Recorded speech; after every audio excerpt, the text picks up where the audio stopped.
Ladies and gentlemen, boys and girls, I'm the Gnarly Gnome. Let's see if we can get things to actually work this week, for once.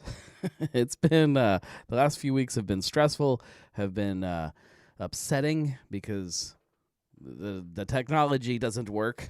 But I think we've got it straightened out, at least. I knock on wood. In theory, we have it straightened out. Welcome. It's a happy hour. It's not a show. So when things do go wrong like that, it's okay, and it all just kind of fits on brand. But because it's a happy hour, that does mean we do have to drink together. You can drink whatever you want. If you're doing the whole dry January thing, that's fine. We don't judge you. However, we think that you should probably find new ways to support your local bars and breweries, small restaurants, whatever it may be. I don't have a drink in front of me yet, and that is a big part of what I want to talk about this show, is this what I'm going to drink tonight. As you know, as you jump on, tell me what it is you're drinking. I will update people. Marco is having a Code 4 Blueberry Donut Whiskey. Julia is having Zwyek Baltic Porter. Josh is having a Psychopathy. Wonderful. Lots of beers coming around, except for Marco drinking the whiskey, which, as I was getting ready to say before, I have now started this tradition of starting off the show, not necessarily with a shot. I don't like to call it a shot. I like to call it a little nip of some kind of. Start out with schnapps. And I would like it for it to be mostly schnapps. However, sometimes we drift into other realms. I finally made it to the liquor store to kind of browse around and see what there was that sounded like it might fit the bill. The liquor store that I went to was not a great one. It was a fine liquor store, but it wasn't the best. So the selection was a little limited. But I did see something on the shelf that I looked at for a minute, and I'm like, I don't actually know what that is. I tried to kind of figure it out based on the artwork, and I still wasn't positive. I've done a little research since then, but I bought it just completely unknown what we were getting into. And it's this right here. It kind of looked very schnapsy to me. This is... There we go. That's all I had to work with. This is Eric Brunn.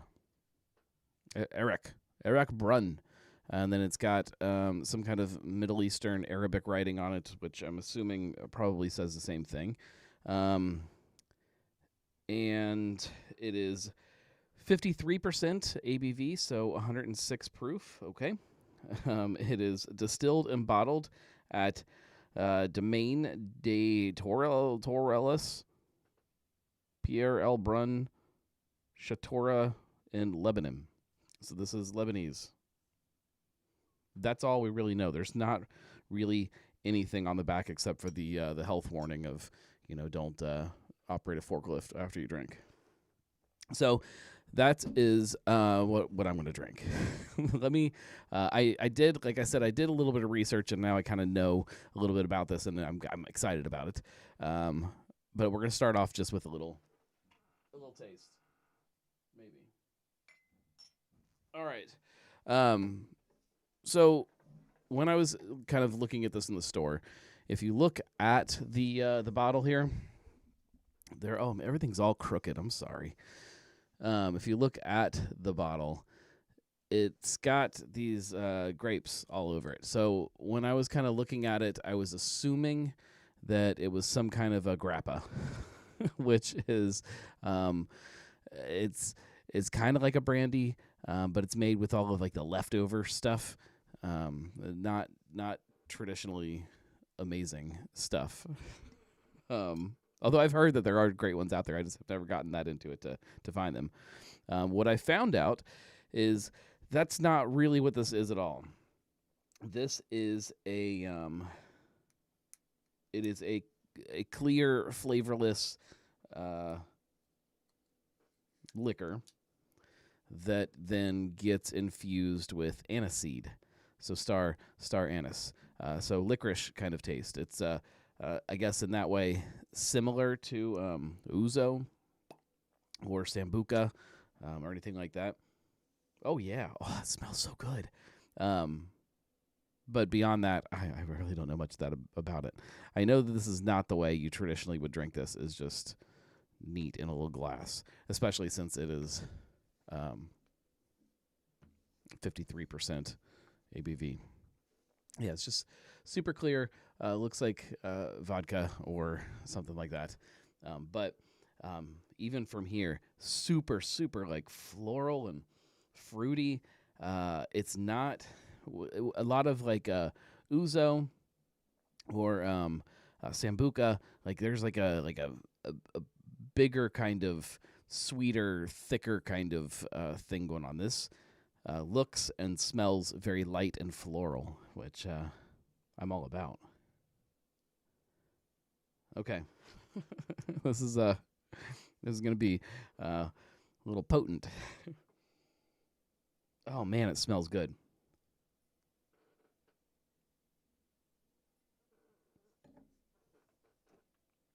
Hmm. Oh yeah.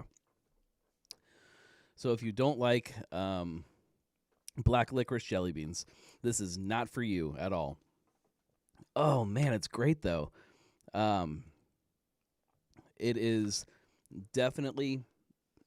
It's like somebody's pulled all the black jelly beans out of the bag, put them together, and rang them out into just straight up rocket fuel. Not in a bad way. It's not like boozy rocket fuel, like bad tasting. It's just potent. It's just strong. Oh man, it this is not like a wintry drink though. This is something that I feel like I should be drinking in the spring or the summer, just sitting out in the sun. Not drinking this way though. And this is not the traditional way that they would drink it. Which, when you when you think about where this is made, the Middle East, specifically this one, Lebanon. It's hot. I think it's kind of deserty, right? I've never been, so I don't know for sure, but I'm pretty sure most of Lebanon is, or Lebanon. Lebanon would be here in Ohio. um, oh man, it smells so good. It's hot, desert, dry. You don't really want to sit and drink something that is like, super boozy and like you don't want to sit and drink, in my opinion, just like whiskey, something like that, unless it's with lemonade over a big thing of ice. Maybe that'd be pretty good. But that's kind of gives you a hint at kind of how they would traditionally go with this. It's going to get mixed with ice and water and cooled down a lot. Once I work through this here, we'll do it that way, which is the way that I typically like to drink all of my anise-based beverages. Marco says that South Lebanon is very cold in the moment. I don't know that the Lebanon, where this was distilled, is. It's probably a little warm. Can we look that up? Let's see. What is the city in Lebanon? Like, is it Beirut? Is that right? Beirut. Yeah. Well, look at that. I knew it. Okay, it's not like super hot. High tomorrow. High today was 65. Tomorrow was 66. Like it's nice. Yeah, I could get behind that.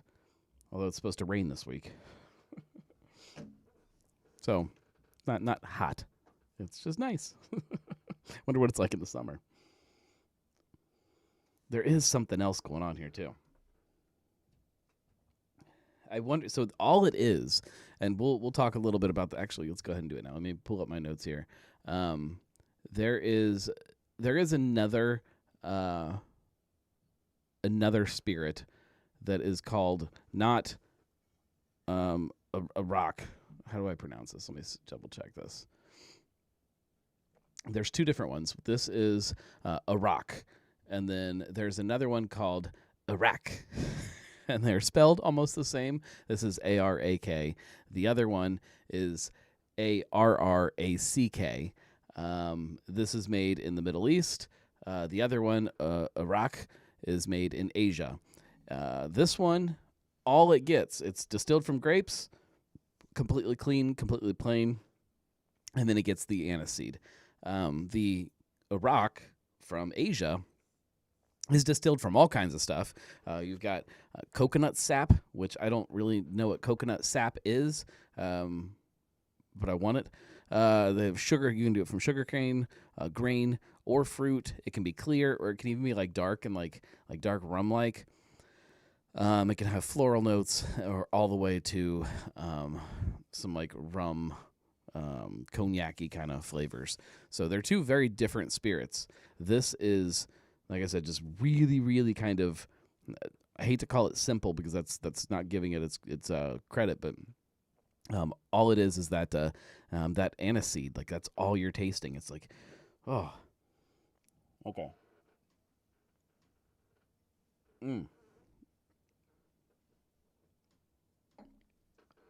That's delicious. Okay, now what we do is we're gonna mix it with water.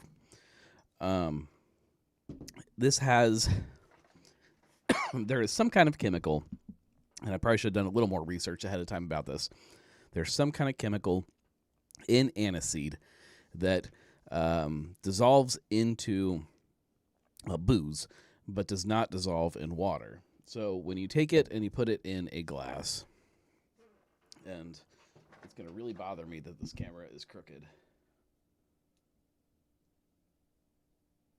That's better right there. When you put it in the glass, let's start with that. We're going to kind of eyeball, which is probably not the right way to do this. That looks like a lot. When you add water to this, that chemical, whatever it is it reacts with the water, and it separates, whereas it won't separate from the alcohol. So in theory, when I add water, shout out for another use for howlers. I have these howlers sitting around. They're great for water.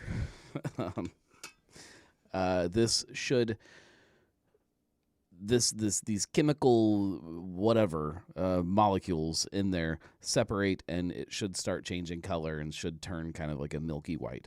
Now, what I'm shooting for is about 25, we'll say a quarter to a third booze to water. That's the ratio we're shooting for, but whatever. It's not science. Oh yeah, see? Yeah, color change. You also, the reason we do the booze and the water and then the ice is because if you put it into cold water, it kind of like, you get like these little, almost like globules in there, which it's fine. And honestly, in the summertime, that's how I would typically do it, just because it's easy. But it's not as pretty. This is the same thing. Like if you've ever had absinthe service, this is the same kind of thing you're looking for. Is this? They call it the luge effect, which I think is named after some guy. I don't know. I've also heard it called the ouzo effect, because ouzo is another anise-based spirit. All right, we're just going to toss some ice cubes in here without trying to make a mess. So this is the way that I would typically drink any of those. Ouzo, sambuca, absinthe, I drink them with water and ice in a big tall glass, and it is like just the most refreshing thing in the world to me. But I love black licorice. If you don't like black licorice, you're not going to like this.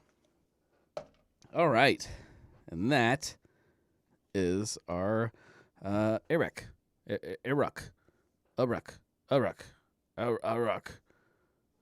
don't know how to pronounce it.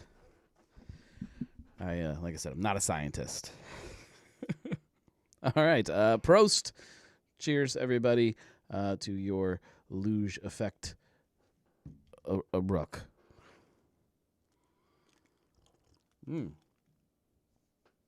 Yeah, it takes all that kind of that heat from the booze away. It just leaves you this light, refreshing floral, licoricey. It's so good. I probably did a little more water than I want to.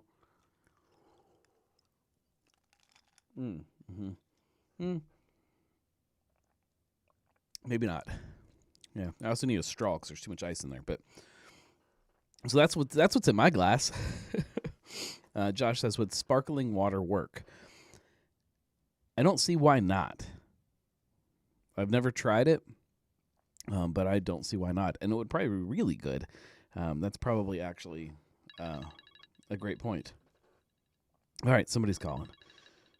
Let's make sure we know what we're doing here. Hey, you're on the Weekly Pint. Who is this? Hey, it's Zach. What's up? How you doing now? What's up, Zach Holly? Can you hear me? Yeah. Can you hear me? Hey, how are you doing, buddy? I'm good. How are you? Yeah, I can hear you. There was a pause in between. Yeah, there's a little bit of a good. delay. I'm watching the Ohio State game and watching you at the same. Okay, can you hear me? Do I need to call back? No, I can hear you. I can hear you just fine. Okay. I was just making sure. Anyway, no, I was watching your show until I called because I haven't called in a while, and I'm watching the Ohio State game, which I'm surprised. I know you said something about you were going to be doing this during the Ohio State game, but It's okay because they're winning 31-7. So any Ohio State fan, we pretty much knew this was going to happen. No, I just wanted to call and say hey because it's been a while. First of all, second of all, I'm really missing your Cincy Brewcast podcast. I've not had a lot to listen to recently, except for you and Blake. me both. Blake. So you've been super busy. I know the holidays have caught up with us. I myself got super sick like right after New Year's Eve. Well, actually, yeah. So I know how that all goes, and I heard you were sick, and I've been listening to all the podcasts. But I will say though, all those ones you've been doing on the guest spots, like on the Truth Beer, and then Blake's. I always listen to Blake's, so it's always fun to listen to his. And the one you just recently did with Blake was absolutely hilarious and awesome. That you had all you guys together. That was probably one of the best podcasts I've ever been or listened to. I'm glad to hear that. Yeah. Yes, I just want to let you know he's doing. I mean, you knew he was doing great things. And it's just always I'm always glad to hear you on other podcasts, but I'm like, man, when is Gnome going to do his damn Cincy Brewcast again? Well, look, there's always Weekly Pint episodes to hold everybody over. This is the most consistent show that I'm doing right now, and that's for lots of different reasons. But Cincy Brewcast I take very seriously, and I will not put out an episode of Cincy Brewcast just to put out an episode. I take it to heart that it's a show that means something to a lot of people, myself included. And if I'm going to put out an interview, it has to be a good one, and it has to be well planned. And I'm not just going to half-ass it. So they're coming. Oh, no, there are definitely several episodes that are in the works to be scheduled, and we'll be back at it soon. The winter is always a tough time to put out podcasts for me. So. It's nothing new. It's totally completely understandable. Well, luckily, there's other stuff to fill that gap. Like I said, Blake doing one. I've been listening to the Truth Beer guys, Marco, Julia. I go back and forth with them. I've been really listening to Craft Beer Parenting a lot, just because I always like to support them in the group. Which, of course, I mean, I don't mean to whore this out, but I'm sure you know about the big announcement. Since that's another reason I called. I wanted to let people know who are watching or listening. I don't know how many people are watching.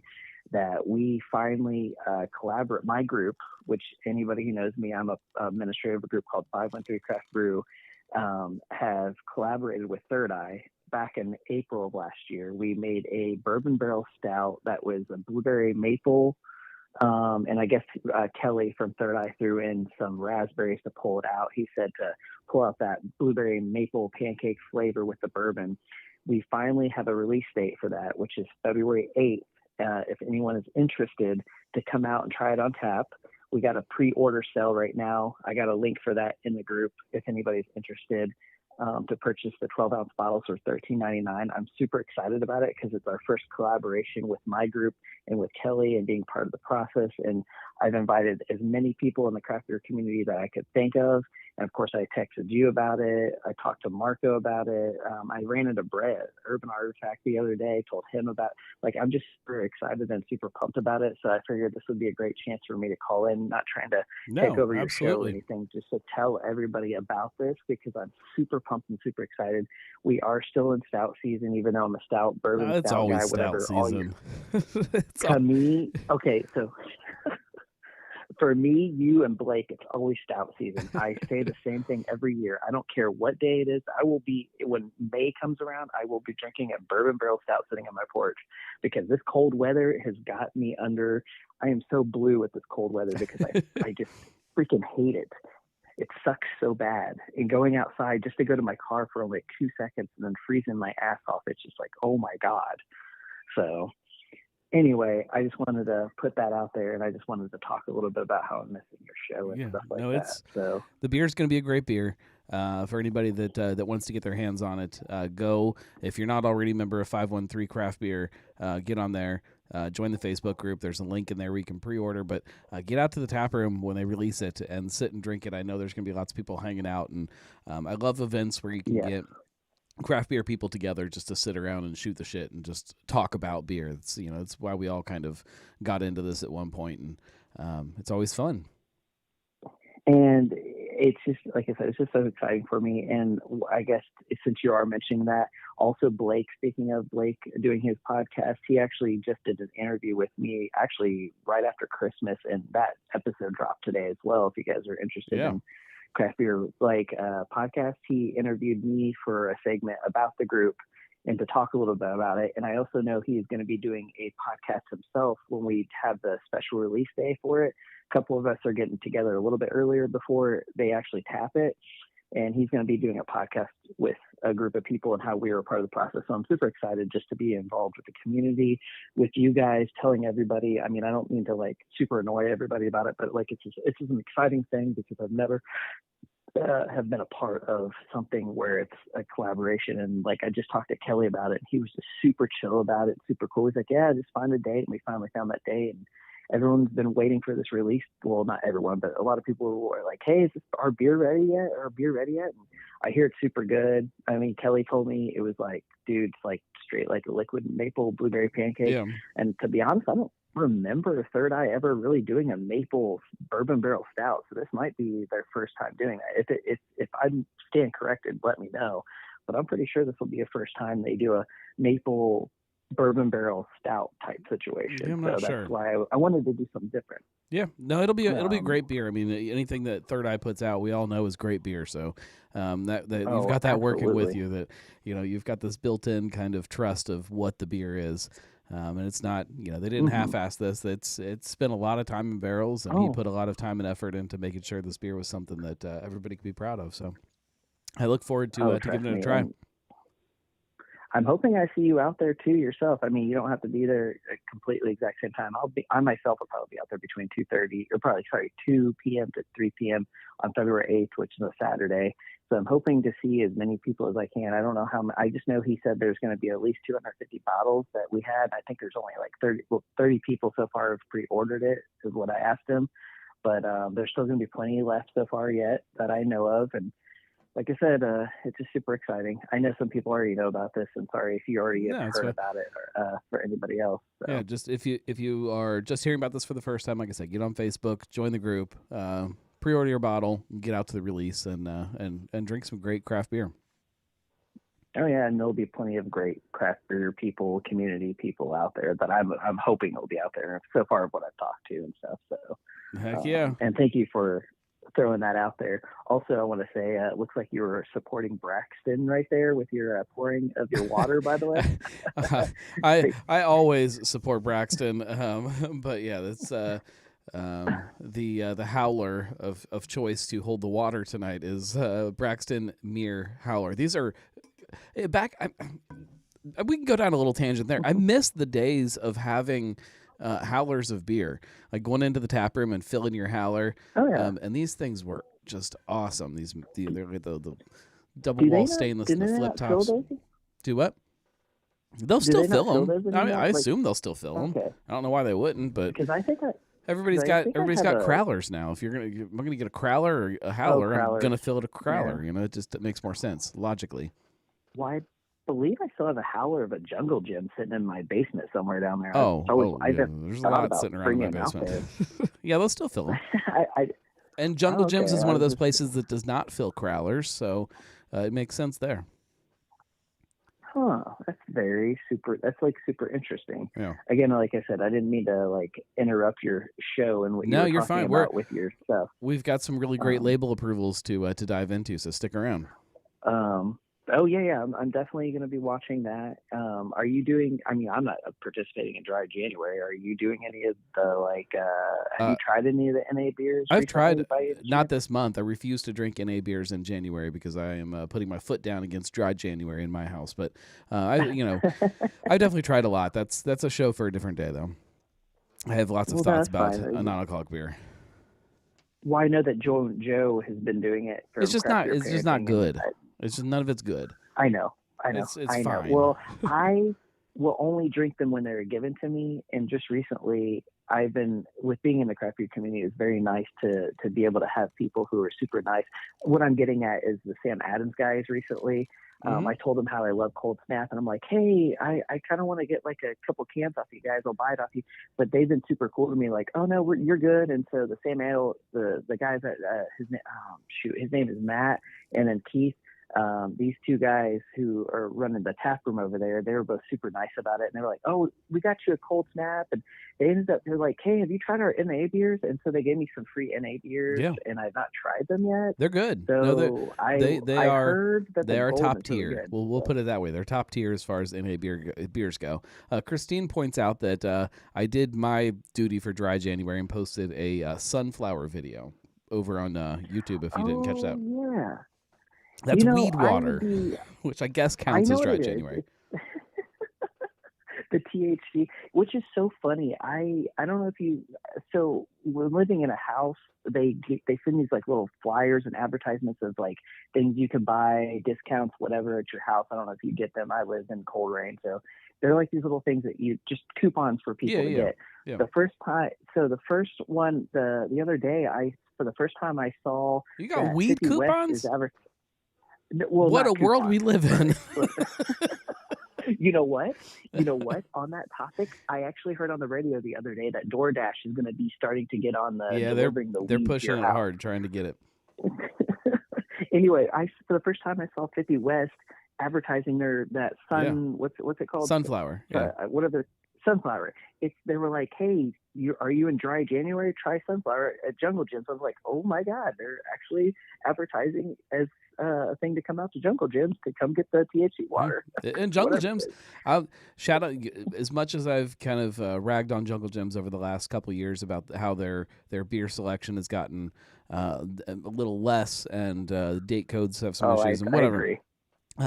Their selection for the THC stuff is unmatched of anywhere else that I've ever been to. They have a whole wall of THC drinks. So if that's your thing, that's probably the best place to go to try some new stuff. To be honest, I probably won't try it. I mean, I don't think it's going to be that deep, but I'm just kind of a little freaked out to try it because I do have a job where they're like, oh, if we were to test you randomly, which I don't think they would do it for that, but I don't want to chance it. So I've not tried any of the weed water, unfortunately.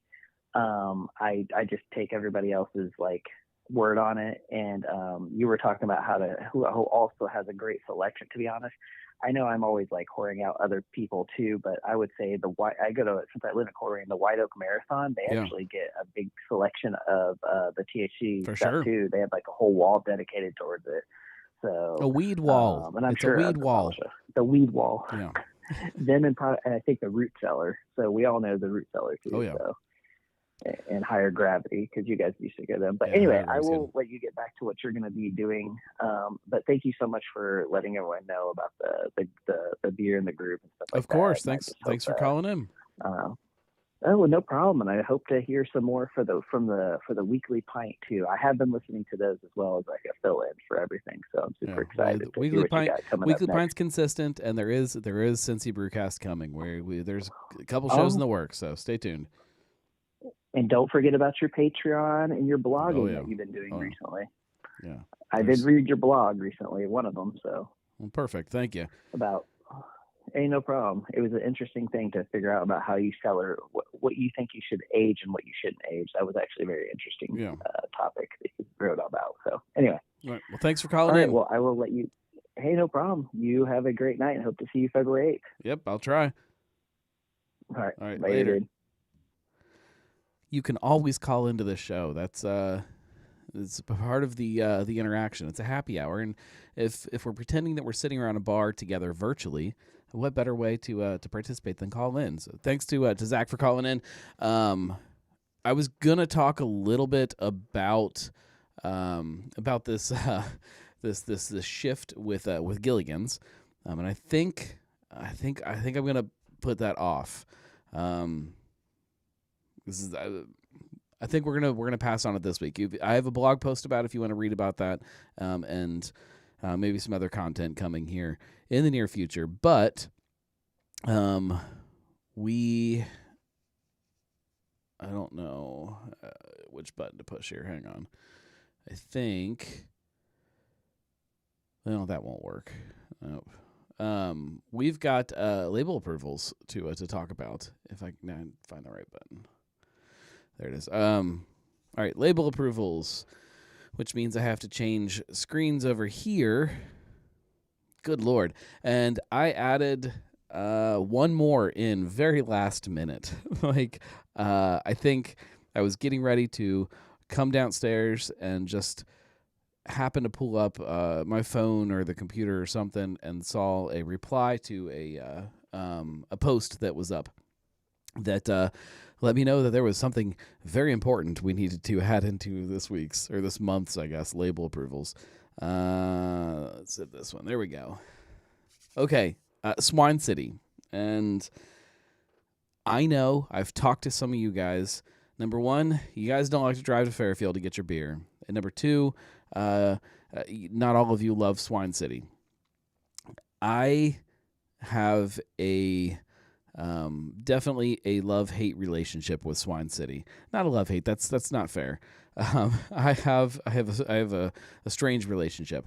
I love their food program. I love the vibe of Swine City. I love the people of Swine City. There are many beers that I've had at Swine City that I would say I enjoy. There are also some beers at Swine City that get under my skin. And you guys know that. We've talked about it. It's fine. But I have to tell you that I am super excited about some of these releases that they're doing for their anniversary. And we'll explain why. You'll know why. Oh, man. I messed all this up. I didn't mess it all up. This will work. Let's start into it. Dripping with Alchemy. This is double Citra hopped hazy American IPA. If you guys know me, you know that this is not my jam at all. It's a fine beer, but it's not my jam at all. Fine all the time. A peach Bellini Imperial Sour. I don't know if they've released this before. I don't think I've ever had this before, but this is something that I'm pretty sure I would enjoy from Swine City a lot. Peach Bellini. Yeah, I can handle that. A 9% sour beer. We'll see. We will definitely see. Black Limo. This is their big American Stout. It's a good beer. I love their artwork too. Double Party. This is an unfruited Imperial Triple Golden Sour. I like their sours a lot, and I'm sure that this is good. Permanent Vacation, Tropical Double Sour. This is Imperial Sour with coconut, pineapple, orange, and nutmeg. So like straight up tiki-inspired drink. I think it's great. I like it. The one that I am super, super excited about, which is the next one, is the one that was a reply to the post that I put up about this anniversary release. Okay. If I can find the button, there it is.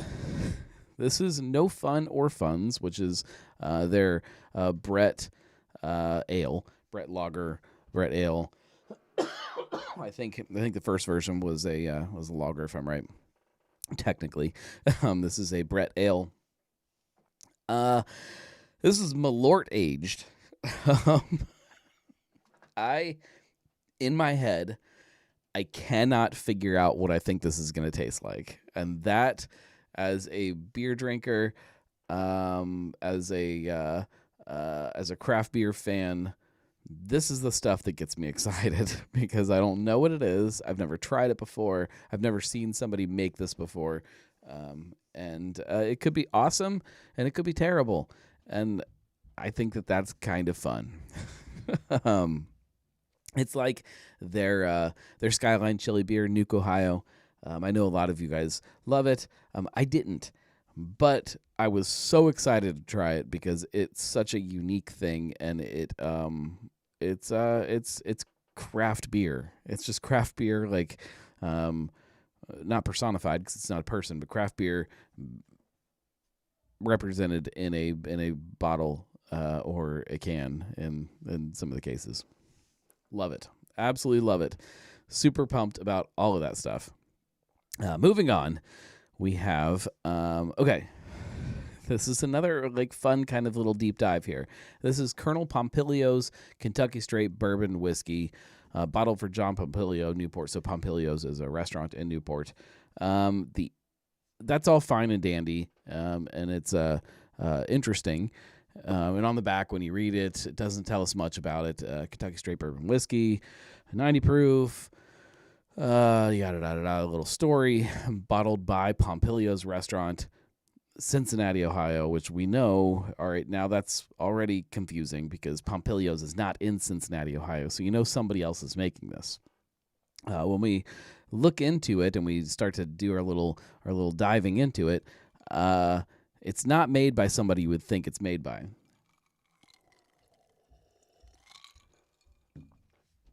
This is made by a distillery, and now I can't remember the name of it.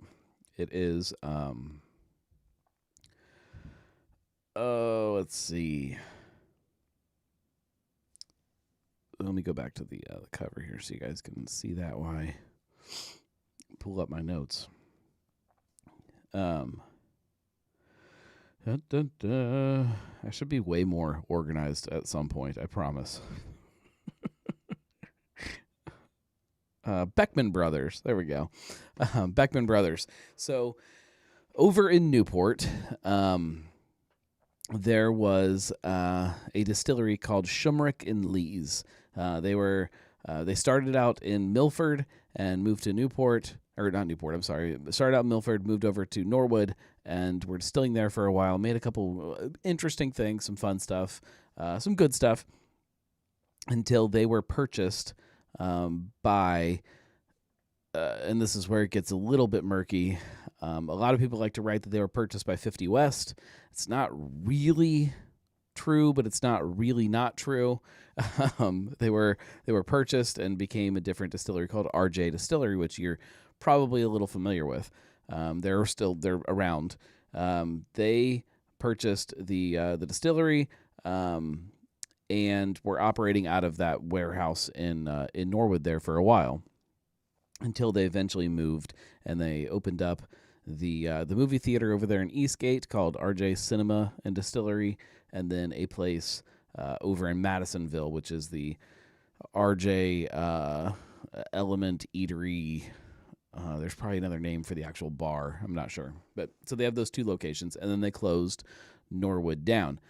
As soon as they closed Norwood, the people that own the building put in another distillery, maybe not as soon as, very close after they closed it, they put in this other distillery. And at that time, I was being really diligent, kind of watching it and seeing what was going on with this, and then nothing really came of it. I'm assuming that they were still distilling and making something. I don't know where they were selling it or what was going on with that, but the bar closed. And you couldn't go and just, sit and, try craft distilled spirits.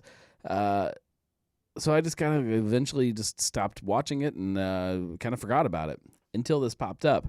And this is distilled by Beckman Brothers, which is the distillery that was put in the former RJ Distillery space in Norwood, which is also going to be reopening or is open, depending on. I don't know. it's really close to reopening. As what is the Alley Baby? Is that right? It was a food pop up that started down at Blink, that kind of spiraled and started growing, and now they've got this brick and mortar spot in the same building. And their sign that is now up out front says it's like a restaurant, lounge, distillery. So that's all kind of tied together, and that's where this is made. Whew. Long story. But it's exciting. It's fun. It's like a place that nobody really knows is happening and knows is there. And not only is it happening, they're doing some fun stuff, and they've got some cool little evidently collaborations that are happening, or maybe happening, I should say.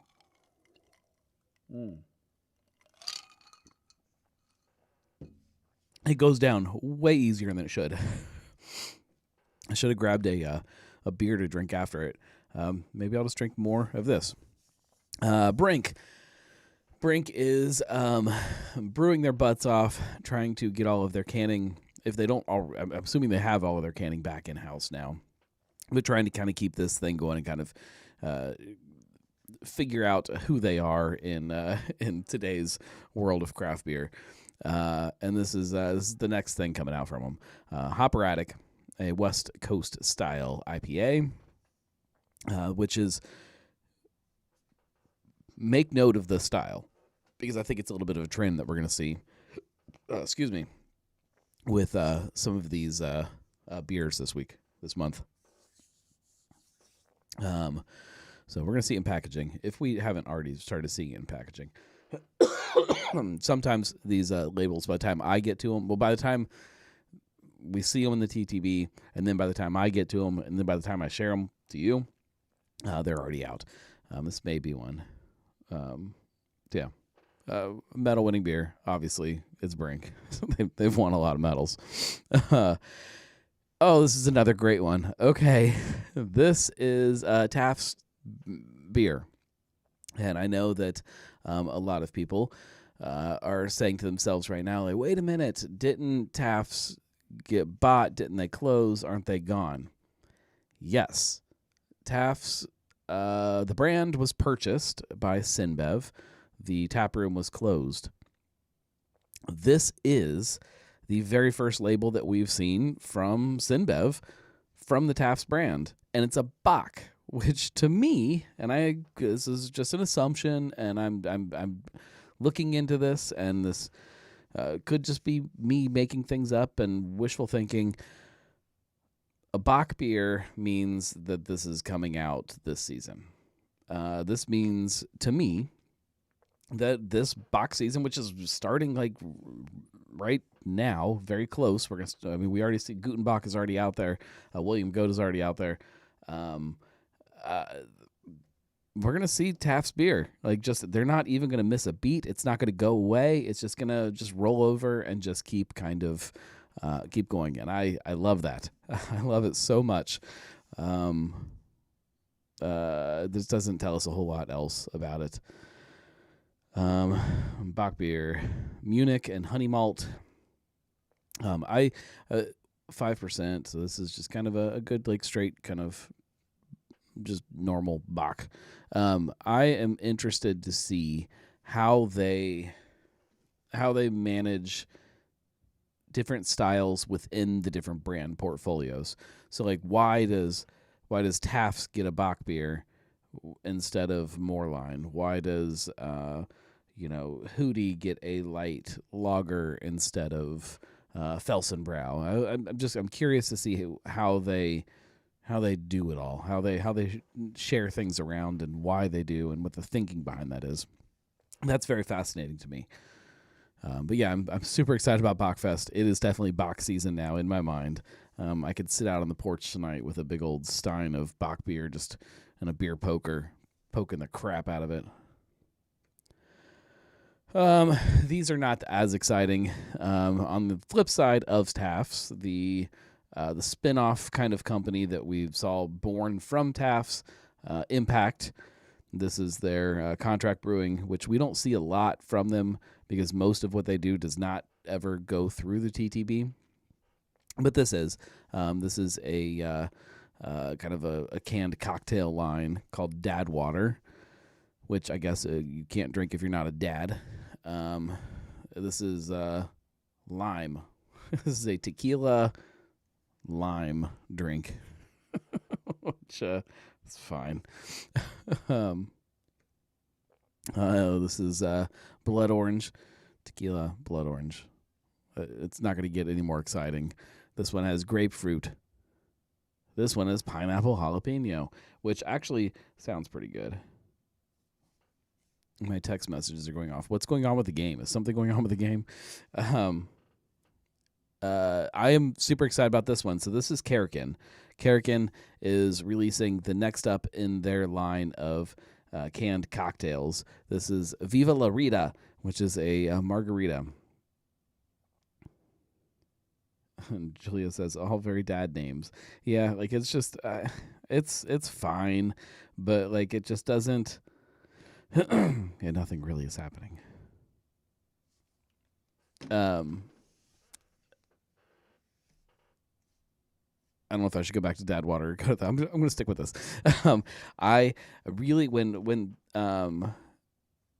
Karakin released Bourbon Wheel, it was the first kind of canned cocktail drink from Cincinnati that I tried that I was like, you know what, this is something that I can see myself drinking, especially in the summertime.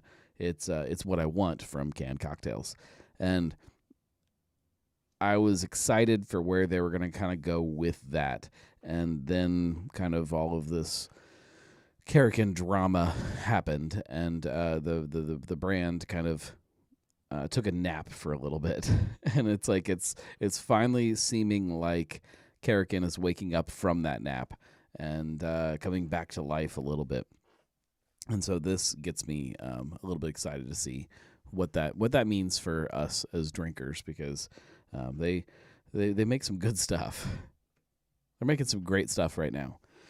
Speaking of great stuff, we're going to get into Madry, and I've got a lot coming from Madry here, and there's a couple things about this. All right, hang on.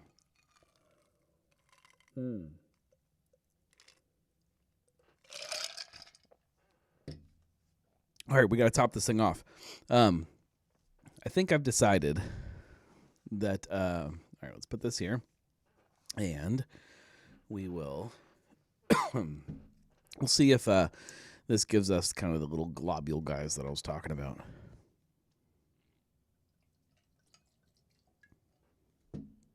So, okay, I think I've decided that what I need here in the studio is just like right here, a beer tap.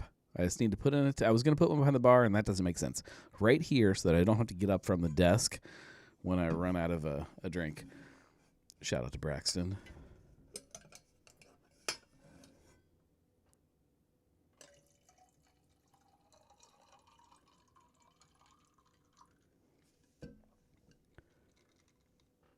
You can't really see. That's fine. Julia says you need a producer and a mixologist as well. They kind of have to be the same person, I think.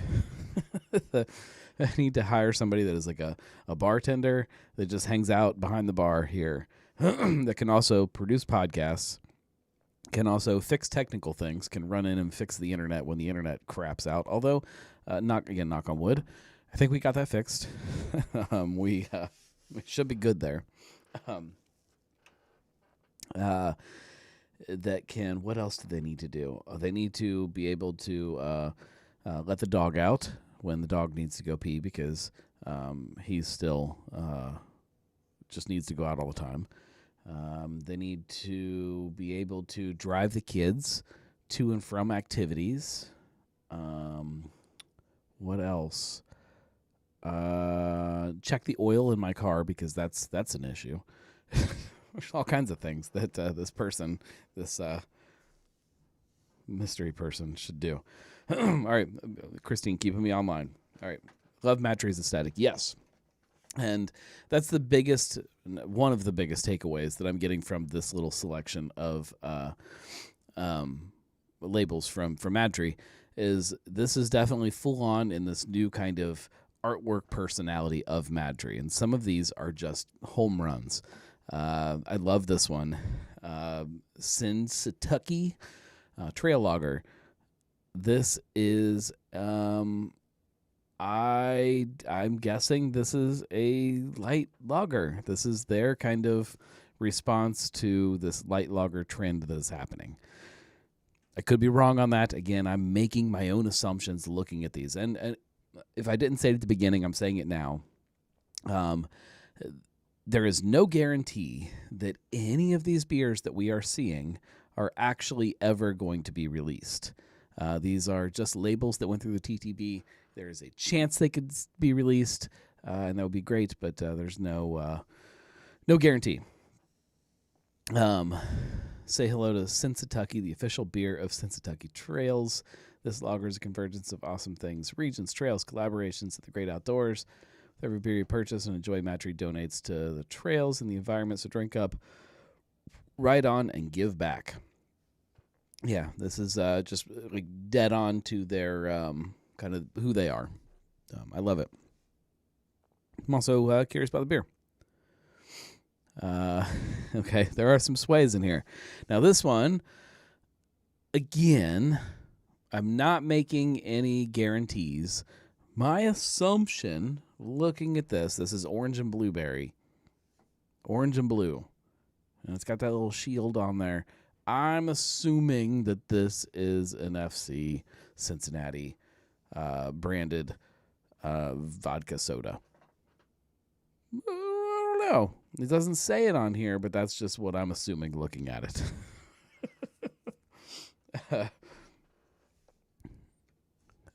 More sway. We've seen a bunch of sway coming out from them. Blueberry pomegranate.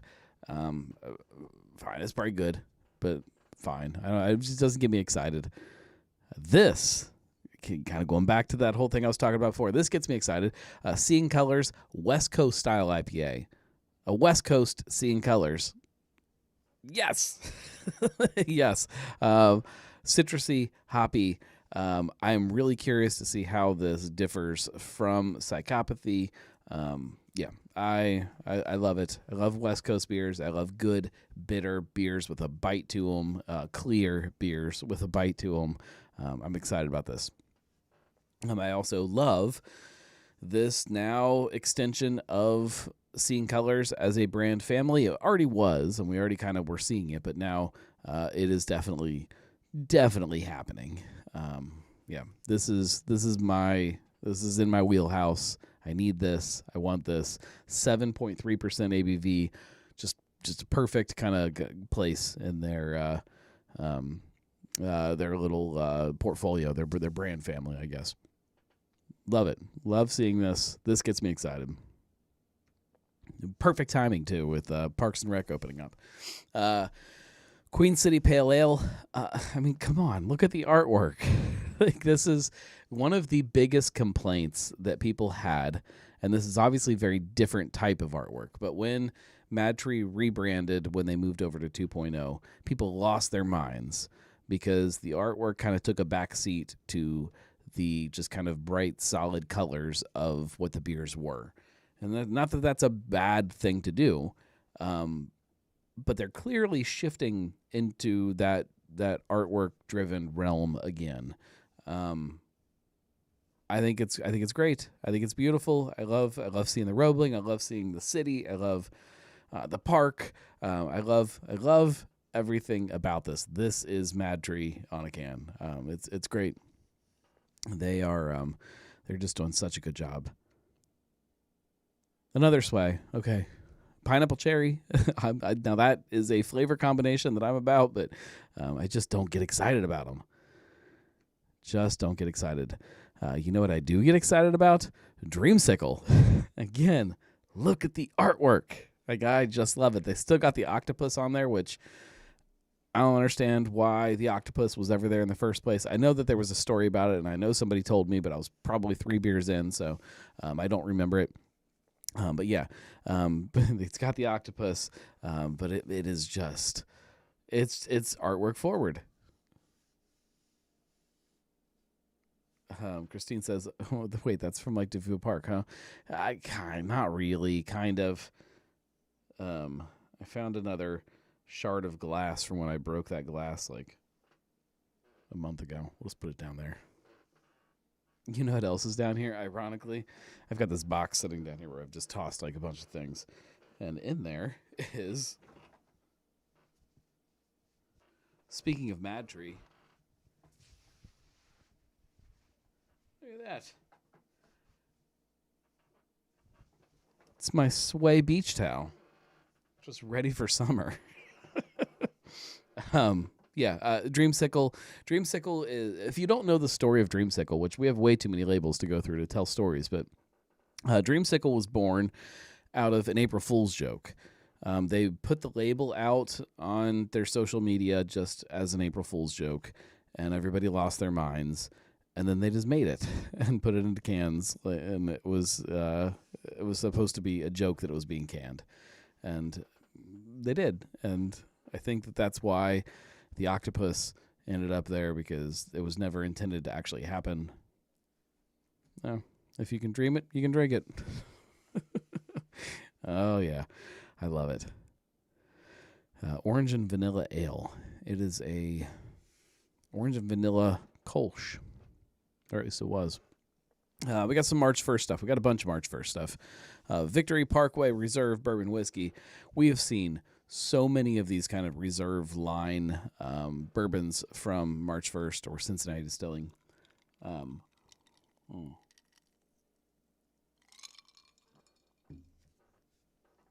So this is just kind of another one of those. I don't know how different all of those bourbons are, but they're all good. This is the Millcroft Gallery Reserve Bourbon Whiskey. I think stats are probably about the same on all of them, or should be same. 2 years, 90 proof. 2+ years, 90 proof. Yeah. So they're going to be all about the same. And then Clifton Avenue Reserve. I'm not going to go through and read all of the stories on these. I should probably post like a kind of a follow-up post with all of the artwork for you guys to look at, but that's a lot of work. Astra Black Hole Red Cream Vodka Soda, made with Voltage Vodka. This is 10%. This is a 10% vodka soda, red cream vodka soda. It's probably really good. I don't know that I need this in my life, but I do know that I'm going to try it if this ever comes out. And I will drink it, and I will probably enjoy it.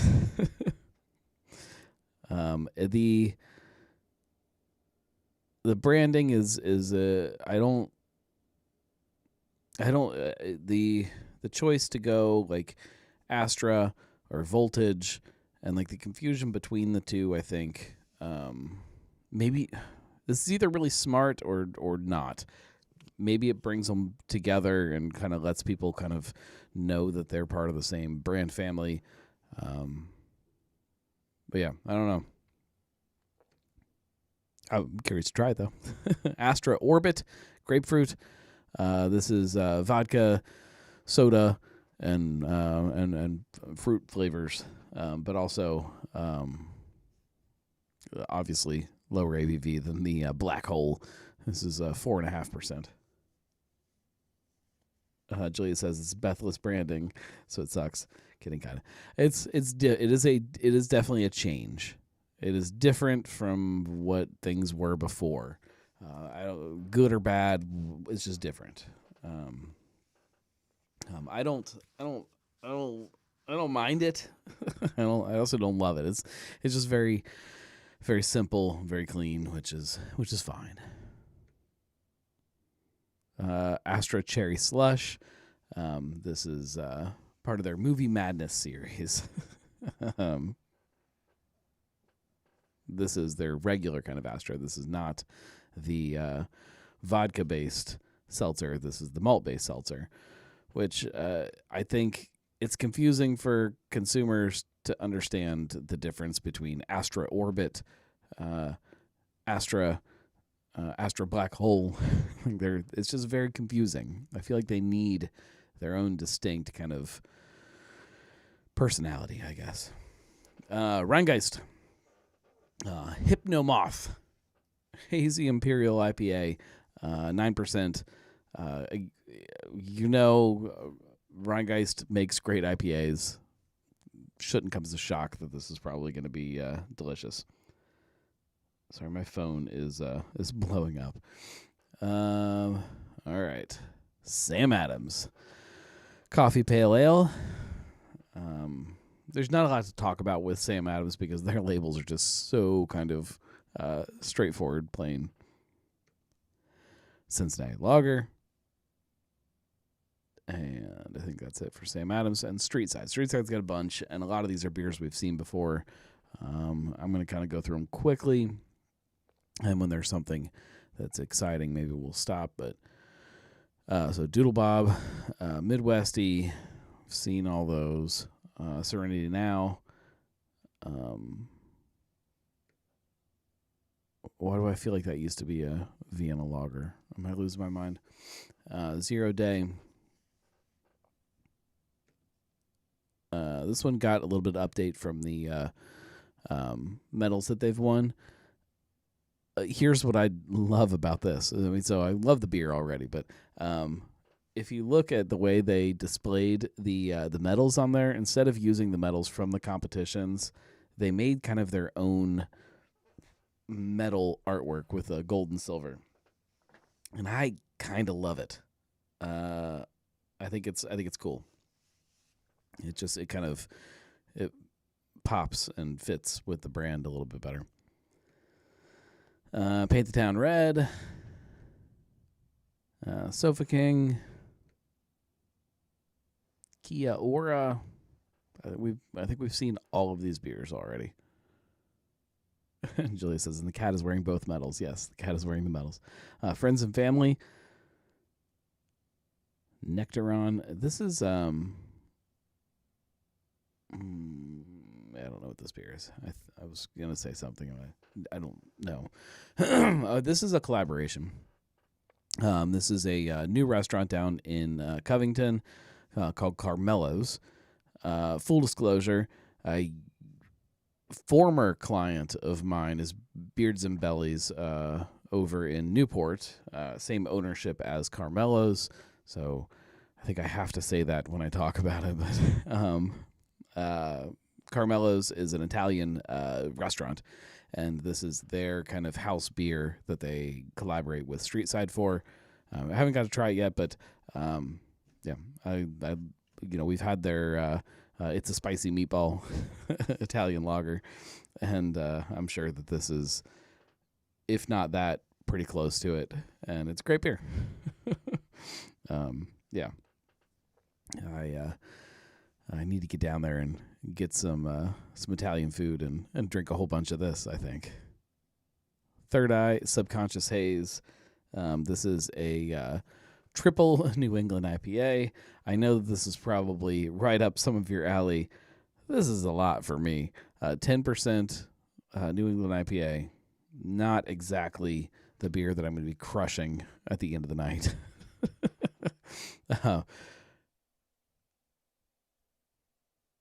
And I believe that's it.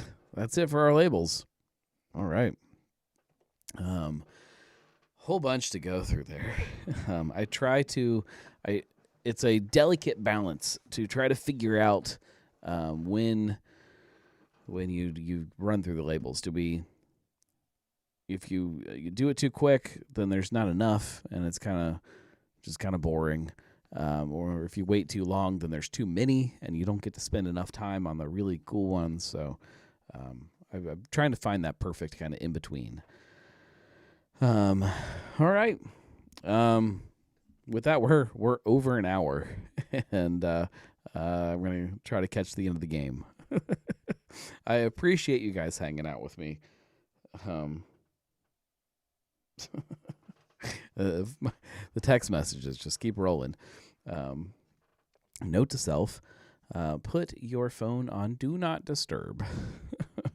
Thank you guys for hanging out. If you're ever at the store and you see a rock, pick it up because it's delicious. Okay, here's the question. Out of all of the anise-based liquors that I have or have tried, do I like this one the best, the worst, somewhere in the middle? Where does this rank? And I think, without like sitting there and trying them next to like side by side with each other, I think I like it the best. Like, I think I like this soft, kind of light floral thing that it's got going on. I think it's delicious. If you ever get the chance, pick some up. I don't know where you could like just get it around town, like behind a bar. I don't know. I don't know if there's like a Mediterranean place that has a great Mediterranean liquor selection or not. Don't know. That's for a show sometime, maybe. Maybe that's an episode of Drinking with a Gnome. Hunting around Cincinnati for a rock, finding a bottle behind a bar. Thank you guys for hanging out. We'll be back next week. Looks like the internet works. So, yeah, we'll keep doing this thing. We won't quit yet. I appreciate you guys. If you like this show, if you like any of the stuff I do, it all happens pretty much because of people who support on Patreon. So go to thegnarlygnome.com/support if you want to kind of help. You can subscribe for free, and even that helps. And there's exclusive stuff. There'll be exclusive videos, exclusive podcasts. There are exclusive blog posts, so stay tuned for that. Cheers, everybody.